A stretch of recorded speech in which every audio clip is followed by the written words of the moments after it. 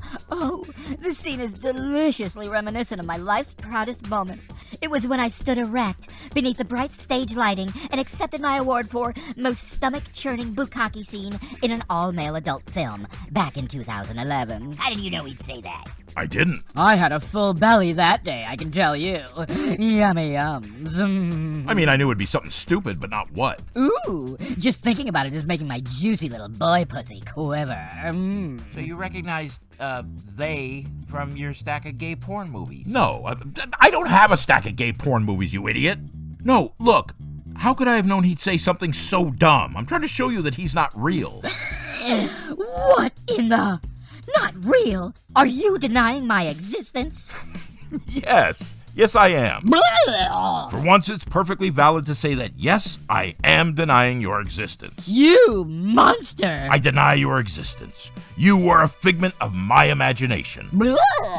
Oh, you homophobic bigot, intolerant bigot, faux bigot! You are not real. You do not exist outside of my mind. Now go away. Doing these guys' stupid voices is bad enough. You got some nerve, buddy. You're a jerk. Woman lover. Oh, for Christ's sake, listen to it. How dare you? It's obviously a caricature. It's a gay stereotype and not a very good one. Stop calling me it, you delicious little pumpkin. It's so over-exaggerated. How dare you? Listen up, Mr. Mayon. You're cruising for trouble. Woo-hoo-hoo-hoo-hoo. You filthy homo. Oh my God, you are so offensive. So's my butthole, but that doesn't stop all the boys from fucking it. Hey, look, to anyone out there who's being negatively affected by this ridiculous display, Woo-hoo. I'd like to apologize for this terrible impression. Terrible. To everyone, gay or straight, Always forward, never straight. I have to apologize. Blah. I honestly don't know where this came from. I think it squirted out of my piss hole. Woohoo! This is offensive and homophobic. Offensive.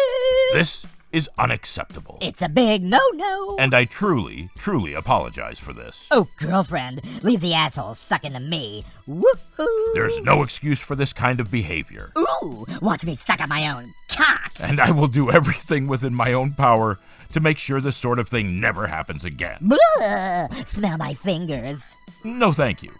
So what say you, Mr. Gay, homosexual man, person? Oh, you are such a bigot. Hey, I told you I don't care. You want to be gay? Go be gay. It's nothing to me. And maybe, just maybe, that might be the real problem right there, Mr. Breeder Man.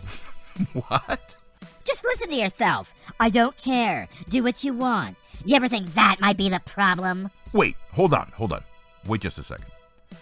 So, what you're trying to say is the fact that I don't care enough might be the issue? That my very apathy could be the root cause of bigotry and homophobia? Sokoth, his eyes uncovered. That if more people actually cared for your cause, then it's possible that we could all live together in peace and harmony? Oh, my God. I think you finally understand. Well, I guess you're fucked then, because I don't give shit one about your stupid cause. Oh, you fucker. I accept you as you are. And Sally, that's all the time you're getting out of me. I'm not alive for your cause. I got my own problems. You breeder. But for the sake of peace and harmony, you are right and I am wrong. Okay? Well, I'm glad you've decided to see things my way. Okay, great. Now, we've been talking about this show. It's a review of the Rings of Power. It's not a review. I told you that. Saying it's a review implies that we know what we're talking about. This is more of a kinda, sorta, not really Okay. review light sorta discussion of the Amazon Lord of the Rings show. Oh, God, the Rings of Power? Yes. You know, the Ring of Power is what the boys at the country club used to call me. It was because of my tight little ass. I know what it means. You do? Well, yeah, isn't it obvious? Not to me. Now shut up. So why are you wasting your time on such trash? Oh, so this show does not appeal to the gay community. Sister, this show doesn't appeal to any community. What about women? Women are not a community. They're livestock used for breeding. Oh, Jesus. Hey, I didn't say it. Oh, I like this one. Oh, thank you, Thor. I'm sure you do. Well, there's not a whole lot of time left, but would you like to join us in the rest of the discussion? Oh, I would be honored, you creamy little... Get back! Keep those fingers to yourself. Hey, do me a favor, grab that stool. Yeah, I got it. Turn it upside down over there for our new disease-riddled friend. Ha ha, very funny. What's with sticking your fingers in my mouth? Is that a gay thing? Ooh, I don't know what you're talking about. What? Do you have film of this alleged spicy act of delectable assault? Well, no, but we all saw it. I deny your premise. And maybe if you weren't such a coward, you'd allow your face to be put up on this little channel of yours. Shut up. Don't you tell me to shut up. I won't be silenced. Jesus, how'd you get in here in the first place? Did you get dropped on your head as a baby?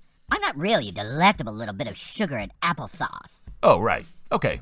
Now where the hell were we? Celebrimbor was about to get anal sex from a dagger. Ooh! Calm down. No, he wasn't. Play the real scene. Galadriel, I have determined that the purity of the lesser ores in the alloy is crucial. I need gold and silver of the most exquisite quality. I need gold and silver from Valinor. You know what's funny? Almost all of my attention is still focused on the idea of smearing Morphin Clark's naked body in shit. Ew. I've been thinking about it this whole time. I know what you mean. The delightful perfume of sex. Jesus. However, I honestly don't think I'd just give up my dead brother's dagger. So far, all we've been shown is that this guy is dumber than a box of rubber dicks. Yes, please. And now, all of a sudden, he just knows that he needs to melt this important keepsake? I think right about now I'd be accusing him of making this up just to get some attention. Also? Oh, yeah, please. So, they need gold and silver from Valinor. Galadriel is the only one that can give them this? Aren't they in a fucking elf city? Wouldn't the king have Valinor gold and silver? He's the fucking king, is he not? Yeah. They are right. Goddamn. Nice. So it's not the Lord of the Rings. Oh, Lord of the Rings is delicious. Oh, go on. Tolkien is for everyone. What about women? Ugh. Oh, please. Girls can't read. Let them watch the movies. You know what? That was so offensive that I feel like we might be mending fences here. Next. I need gold and silver from Valinor. True creation requires sacrifice. So does anyone know why he says this? Because he's a sassy British sadist with a big, thick foreskin that I just love to peel back and suckle the throbbing helmet. No, Jesus, calm down. No, it's a callback. A what? Oh, boring. Seriously? None of you remember that incredible moment back in episode 2 when he says this line? The scene that was so earth-shattering that they felt the need to repeat it? True creation requires sacrifice. You know, seriously, I love this kind of attention to detail. And I love no. It's actually quite impactful when a character delivers such a powerful, memorable line of dialogue, then later repeats it to end an arc or discussion 6 episodes later. Sarcastic much? Would it surprise you to know that like some twisted, freakish, genetic monstrosity of nature, I fucked a few of those. I removed the opening and closing credits to each episode just to get an idea of this series' length. It may not be exact, but I clocked the season at 9 hours, 20 minutes, and 3 seconds. What is wrong with you? So figure just over 9 hours. And would it surprise you to know that the time between this line... True creation requires sacrifice. ...and this line... True creation requires sacrifice. ...was 7 hours and 55 minutes. Was I supposed to remember this? You definitely need a shrink. I imagine with a series that wasn't so goddamn boring, I might. Turn that off! You playing that just because a gay guy's here? You homophobe. I'm not a homophobe, you are. He's the homophobe. You are homophobe. Homophobe. Homophobe. Homophobe. Homophobe. Homophobe. Homophobe. Homophobe. Homophobe. Homophobe. Homophobe. Homophobe. Homophobe. Boys, stop this very instance. Blah! You're all a bunch of homophobes, okay? Well, sure. All right. I'm not a homophobe. Homophobe. Homophobe. Homophobe. Homophobe. You are. Not me, pal. All right, where were we? You were being a homophobe. Shut up. We were talking about Celebrimbor. Celebrimboring is more like it. Oh, God, watching the show is like an hour in a CBT room. What the hell is CBT? That's cock and ball torture. Now, much like... Why are you all staring at me? How did you know that? What? Oh, I guessed. You guessed kinda quick. Intriguing. Stop it. Now, much like Game of Thrones, these writers just casually forgot some things. In episode 3, we're introduced to the island kingdom of Numenor and its peoples. Numenor virtually takes over the storyline by its very presence. Tolkien wrote a history for his works, and part of that history was of Numenor. Once elves came and went freely from these shores. What happened? Numenor began to turn away our ships. Why? We may be about to find out. No, we're not. This just becomes another forgotten lead.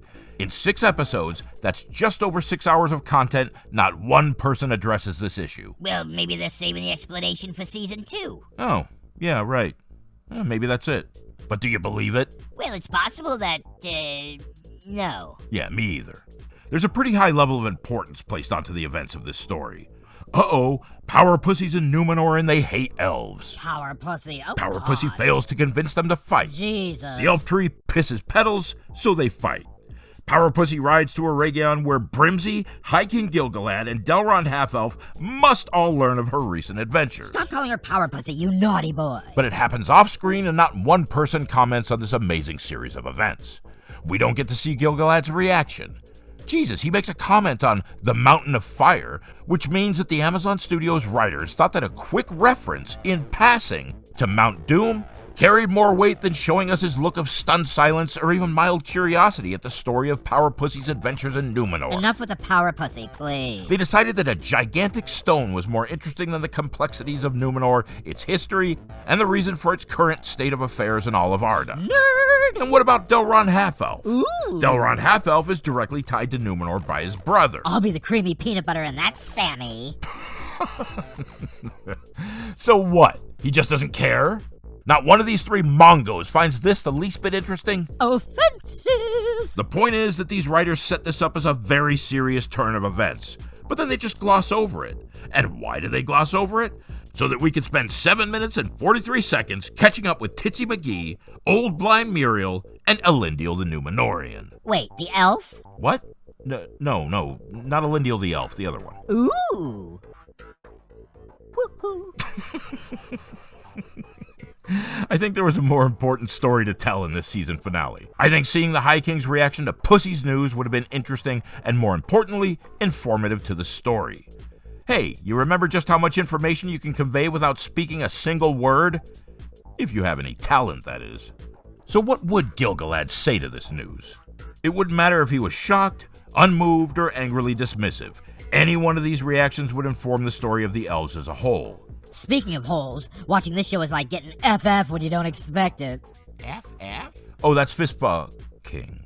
How do you know that? I read it somewhere. Hold on. All right, let's just wrap this up with one last look at Celebrimbor. Hold on just a second. Wait. No, we're moving on. There's something you want to tell us? Shut up. Let's take a look at Old Brimsy and just see how well these writers did their job. Episode 1. When we're first introduced, Old Brimsy has no lines of dialogue, so all we have to be impressed by is his title. Are you acquainted with the work of Lord Celebrimbor? The greatest of elven smiths, of course. Episode 2. When we see him next, he's whining to Delron Half-Elf about his inadequacies. He shares his perverse fantasy to build Middle-earth's first anal intruder factory. A noble cause. Yummy. Then at the entrance to Khazad-dûm, he's shut out of the story for any kind of real character development. Episode 4. Then we see some success. The dildo manufacturing plant is well underway. I'll take 2, please. But again, he's whining to Delron Half-Elf about Durin's refusal to come out and play with him. That is so gay. Episode 5. What? Episode 5. When next we meet, we see him as a duplicitous little schemer, the High King's lapdog. And finally, in Episode 8, we learn he's a part-time brain surgeon. We see him craftily allowing other characters to tell him what to do. And we see him constructing the rings. But what do we actually see? His cock. No! We see his shameful lack of knowledge in the trade that he's famous for. We see him arranging things, then popping a little sluice tray onto the side of his kiln. My boy toy Rodrigo used to shove sluice trays up my glory hole. We see his slave labor actually putting the rings together. Sex slaves, yummy. And we see Doc Brimsy looking satisfied and altogether smug. Now, one of these finger close-ups could be him, or it could be anyone. Big thick fingers. All you think about is sex, huh? Anything else worth thinking about? Good point. So, Dr. Brimbor doesn't even consider alloying the metal. He can't fathom the concept of opposites.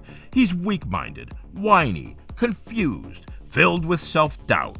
Why was he written like this? Where's the master? Where's the craftsman? Where's the smith? Where's your cock ring? Oops, must have lost it at my turd cutter. How exactly is this moron the greatest of all elven smiths? This character is a perfect representation of the Amazon Studios writing team. A smug dumbass who glides by based on a title and the hard work of those who surround him. Why didn't these writers do a little research, find out a bit about his trade? Go, girl. Incorporate some true-life facts to enhance his story and add to the realism. There is an answer, and that is, once again, all Amazon wanted was to create a soap opera based in Middle-earth, using familiar names and locations, but avoiding as much of that troublesome, creatively stifling source material as possible. Or was it as simple as having a male portrayed as too intelligent would take away from the female character in the scene? Your guess is as good as my... Yeah, that was it. I suppose the girls over at Amazon have just learned a valuable lesson. Sometimes writing can be hard. Just like my prick, right now. I like Charles Edwards, and it's a damn shame they couldn't figure out how to give him more to work with. I'd like to work with his wet, sticky colon. Jesus. Well, you're pretty chatty over there. This is dumb. It's a horrible show, and I don't know why you're all wasting your time. Good point. And on that lisping note, let's just sum this up and be done with it. So, old Dr. Brimbor is pretty much worthless at his own trade. Delron Half-Elf is kind of a dipshit and a rather strange-looking man. Halliburton can easily cloud the minds of the entire Jedi Council. And Mighty Morphin Power Pussy is quite possibly the most unlikable protagonist since Adolf Hitler in the European theater production of World War II. I actually think Robert Armayo is quite handsome. Of course you do. I'd tongue fuck his fuzzy brown pucker any old time. Woohoo! Jesus, you, sir, ma'am, are gay squared. Thank you. And in the end, we watch Halliburton as Sauron, strolling down into the blasted lands of Elendil. And we fade to black to the melodic warblings of Fiona Apple. Another bitch I'd save a few knuckles for. Gross! Hey, listen, thanks for sitting in and adding some much-needed color. Oh, well, it's nice to be... Guess what? Who cares? Asshole. Because this series was a terrible idea from conception and now carries the dubious distinction of being an unremovable stain on culture. And with that, the party's over. It's been real. It's been a trip. It's been a fun ride into the bleak and barren wastelands of stupidity. And before ending our look into this soul-sucking disaster of a series, I'd first like to say that I hope all of you listening had a Merry Christmas and a Happy New Year. Ooh, that's such a sweet sentiment. Well, thank you. Oh, and I'd like to wish everyone a happy International Transgender Day of Visibility. Wait, what? Or as we call it here in America, Halloween. Oh, Jesus, hold on. Oh my God. Yes, that's right, Halloween. Stop. The one day where anyone can dress up in a costume and pretend to be something they're not. Please stop. Oh, you bigot. Oh my God, ladies and gentlemen, I apologize for his stupidity. Exactly. There is absolutely nothing wrong with or strange What? or stupid about transgenders. Who said anything about stupid? I'm sorry, I thought he did. Look, it's perfectly acceptable to be transgender. You're darn tootin'. It certainly doesn't need to be Halloween for you to dress up and pretend to be something you're not. What? This is America. You can play dress up and pretend every day if you like. Holy Jesus. Do you hear yourself? That's right. Welcome to America. Have a great National Dress-Up Day. Now, hold on. Stop. It sounds like we're in agreement, but I feel like I should be against you on this. Wow. That's right. You tell him, you intolerant, heteronormative breeder. I got confused. There, just breathe. It'll pass. Shut up. You are such a racist, bigoted idiot. Racist? Woohoo! Whatever your opinion is, you're wrong. I disavow you. Bigot! I ain't no bigot. Damn, you really know how to bring everything to a screeching halt, don't you? Well, thank you. Oh, God. That wasn't exactly a compliment. Oh, and happy National Black HIV/AIDS Awareness Day. Would you shut up, please? Oh, I feel like throwing up. Oh, yeah, and I'm looking forward to Lesbian Visibility Day. What are you doing? Safe space. Where's my safe space? I love watching pretty lesbians get it on. Oh, Christ, shut up! I feel faint. But my favorite day is April 17th. Oh, God. Don't say it. Why is that? It's a gay holiday. The Day of Silence. You bastard! It's the one day out of the year when all the homos just shut the fuck up! Stop it, please. Just shut up. Your words are violence. You are not being funny. I'm not trying to be funny. I'm observing gay holidays. Hey, come on, it's not often the homos shut their mouths. I'm looking forward to it. You are so full of hate. Hey! Jesus, man, how many times do I have to apologize for you? I don't know. How many vertebrae you got in that theoretical spine of yours? What? What? What? I'm saying you're spineless, you moron. Oh. Up yours. Listen, jackass, I'm really trying to finish this video, okay? Yeah, sure. I guess that'll be all right. Thank you. That's great. Anyway, happy, gay and homo and, gay holiday days to everyone. Whatever. Oh, you all suck. What did I do? And with that, we're done. And much like a 2-bit ventriloquist, I can finally put away all of my voices and get back to my life. Hold on, I'm tired of this. Saying I'm not real is insulting. I told you he's nuts. Hey, look, I'm sorry, but... Are you just gonna sit there? You should tell him. Tell me what? Look, kid, you're all right. But I'm actually the one doing your voice. What? Sorry, kid. Time to go. Yeah, good one. I'm gonna wrap this up now. And with that, we close out Season 1 of Hey. What the fuck is going on? Oh, you two assholes can't do this! I've got a life! Oh, you motherfuckers! He was so angry. Well, that was kind of sad. That was embarrassing. What an asshole. Yeah, well, it's over now. And so, with that... Yoo-hoo! Lover boy. You know, I didn't just drop by for nothing. Oh, you gotta be kidding me. Not kidding. So, you want to finish my little peach, or shall I? I think I will. Oh, well. I wasn't so lonely when they were around, but I guess I should wrap this up. And so, with that... And what do you think you're doing? Oh, no. Oh, yes. I'm the one who's been doing your voices all along. And I would say that it's high time for you to piss off. Bye, I guess. That's more like it. And with that, we close out Season 1 of my all-time favorite television series, The Lord of the Rings, the Explodo, for the love of God. Would someone fix this? Oh, who am I talking to? I'm all alone here. Oh, I'll do it. There. And now we bid a fond adieu to my favorite series, The Lord of the Rings, The Rings of Power. Quite a feather in Amazon's cap. A shiny gold medal pinned to Jeffrey's lapel. A massive Prince Albert in Jeff Bezos' cock. And as we end this series of videos and leave you until next we meet, I would like to say goodbye with some musical accompaniment. You, filthy homeless dog! Take it away, you disgusting swine! I'm coming. Oh, don't dawdle, just get on with it, you hideous street vermin!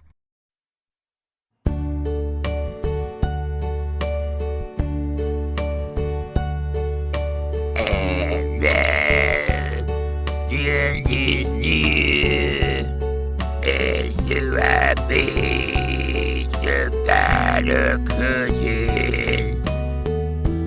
My friend! I'll say it clear. Oh, state my case of which I'm certain. I've lived a life that's full.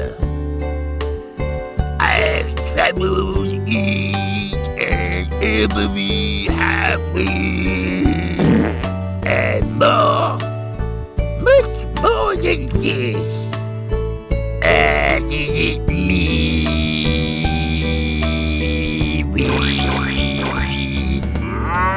Regrets, I've had a few, but then again, too few to mention. I did what I had to do and saw it through without exemption.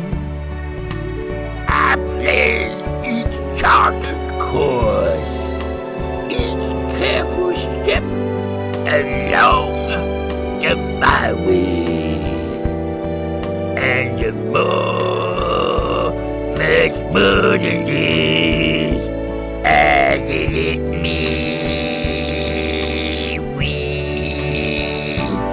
Ooh, yes, there were times, I'm sure you knew, when I bit off more than I could chew.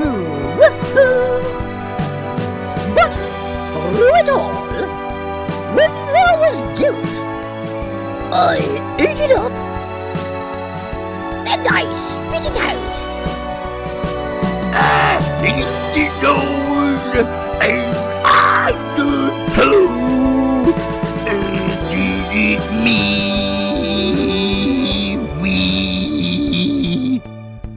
Ooh, I've loved, I've laughed and cried. I've had my fill, my share of losing. Woohoo! And now, as tears subside, I find it all so amusing. To think I did all that. And may I say, not in a shy way. Oh no! Oh no, not me! And it me!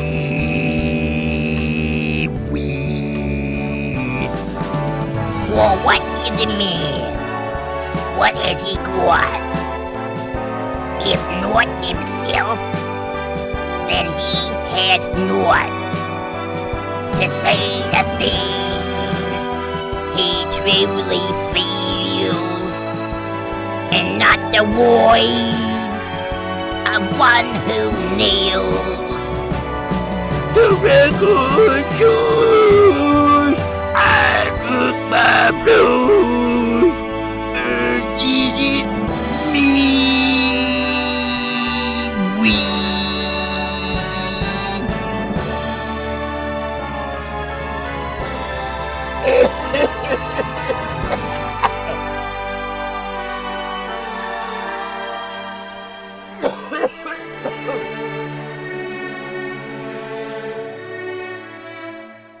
Yes, it was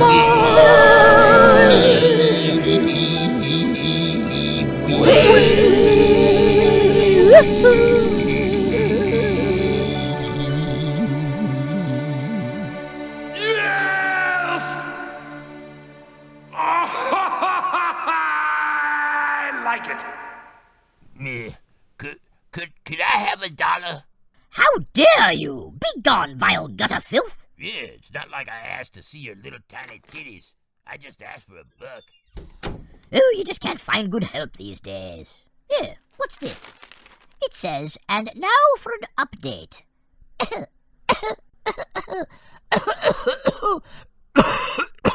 Sorry. And now for a quick update. In the ridiculous amount of time it's taken for me to finish this vid, some interesting news broke. It turns out that Amazon has decided to finish this series. This one! Can you believe this shit? Bezos is going to let this miserable failure continue. Oh, and the big stunt for season 2? The major decision that's going to bring in all the Tolkien fans? No more men!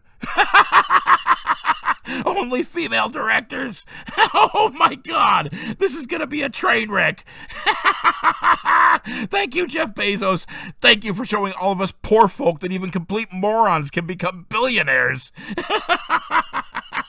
Nice job, genius! This is gonna be great! I can't wait for this nightmare! So long, everybody. See you around. More Poopy Mouth, more Titsy McGee. This is great news. Whee! Enough of that. Now, where's my dildo? Oh, William has it. William, don't chew on that. Mama requires its use. Oh, get back here, you little shit. Sean Astin, your Hobbit friend, quoted as saying, "You are a beautiful man, a beautiful man." You have a comment for Sean, and also there is a how do I say without being rude, a gay connotation. Oh, you laugh, it's funny. No, you agree? No. He says you are a beautiful man. You're beautiful. Yeah, well, yeah, there is no gay connotation to that whatsoever. Sean Astin is gay. No. Sean Astin is not gay? No. Okay. And then in one of the takes, they turn around and I'm like, "Yay!" And Viggo grabs me and kisses me hard in the mouth. I mean, like, I've never been kissed from man or woman. And, by God, I think I fell in love for a split second, and then I felt a bit sick. Did you see what they did? I think, I'm not saying, I think I felt tongue. I think you opened your mouth. I was watching. No, he did. He did. I can't believe it. Yeah, there is no gay connotation to that whatsoever.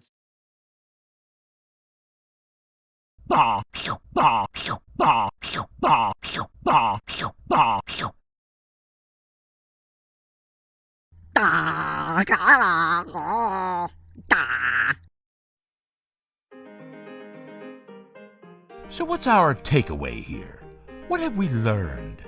Well, I believe we've learned 3 things. First, we've absolutely seen a perfect illustration of the importance of editing. Second, we've seen that humor focused on homosexuality and flamboyant men is offensive, unacceptable, and pretty damn funny.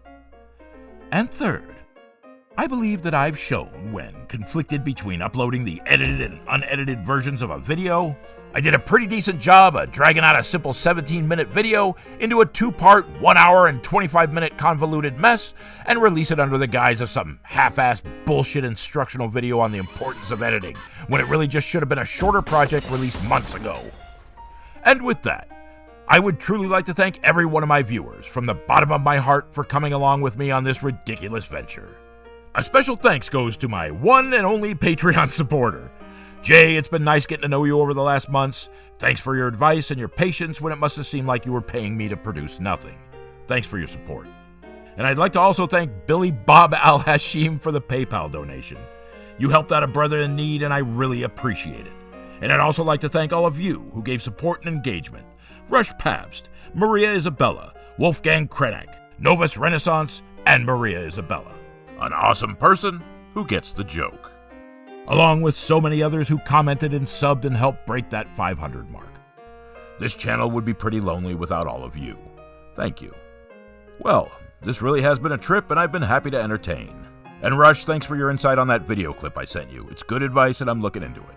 And as far as Novus Renaissance goes, if you're really into Tolkien, check these guys out. They are deep in it, and they've done a great job building up their channel, well worthy of support. Anyway, that's it.